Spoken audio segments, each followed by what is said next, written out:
তারাও থাকবে।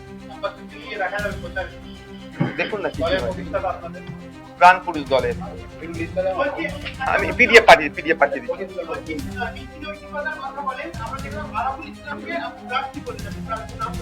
হ্যাঁ হ্যাঁ হ্যাঁ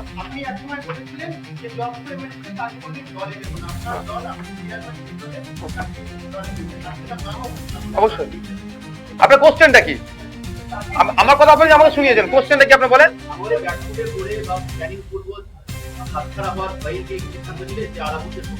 শুনে একটা কথা বলি, পশ্চিমবঙ্গে ভারতবর্ষে জেল নাই, সংশোধনাগার আছে। 5 বছর 7 বছর জেলে আমরা বলি জেল খেটে আসছে না, সংশোধন হয়ে তার স্বাভাবিক জীবনযাপন মেন স্ট্রিমে আসতে চাইছে। আরাবুল ইসলামদের মতো এলিমেন্ট গুলোকে খারাপ জায়গায় ব্যবহার করা হয়েছে এতদিন,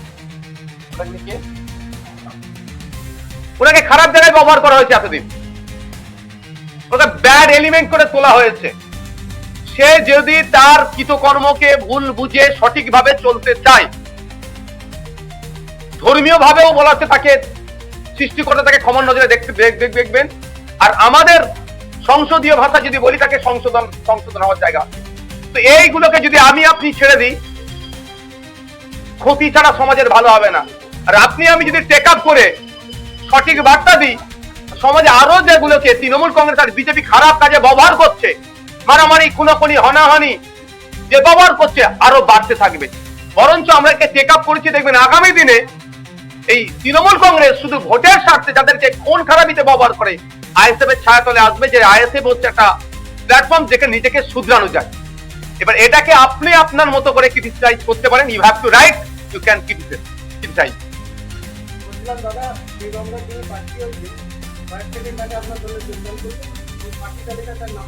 কয়েক সেকেন্ড নয়, অফিসিয়ালি মিডিয়ার সামনে এসে আপনারা দেখলেন জয়েন করেছে, অনেক আগেই তিনি আমাদের পার্টির মেম্বারশিপ নিয়েছেন।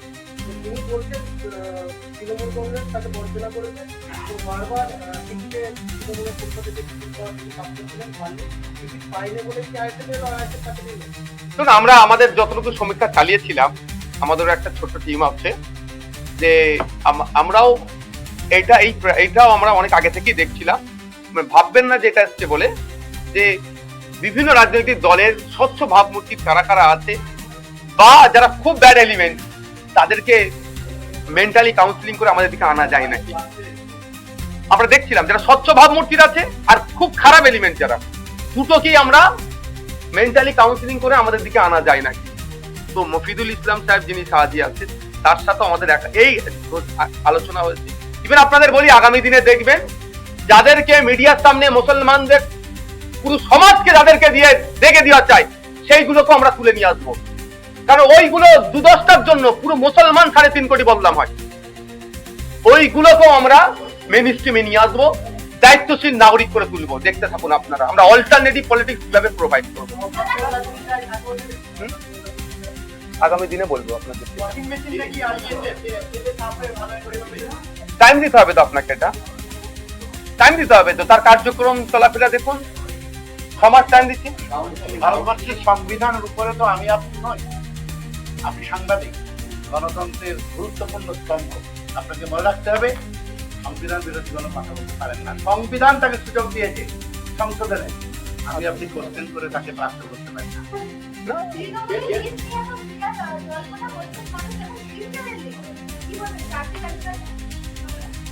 আমি বলবো না এটা, তৃণমূলের পার্টির সদস্য বলছে, টাকার অঙ্ক উল্লেখ করে দিয়ে না টাকা দিলে ঠিক আইপাক না কি আছে তারা দেবে না, এইভাবে উল্লেখ করছে। আপনারা বুঝে নিন এবার সিটগুলোতে কি হয়েছে তৃণমূলে।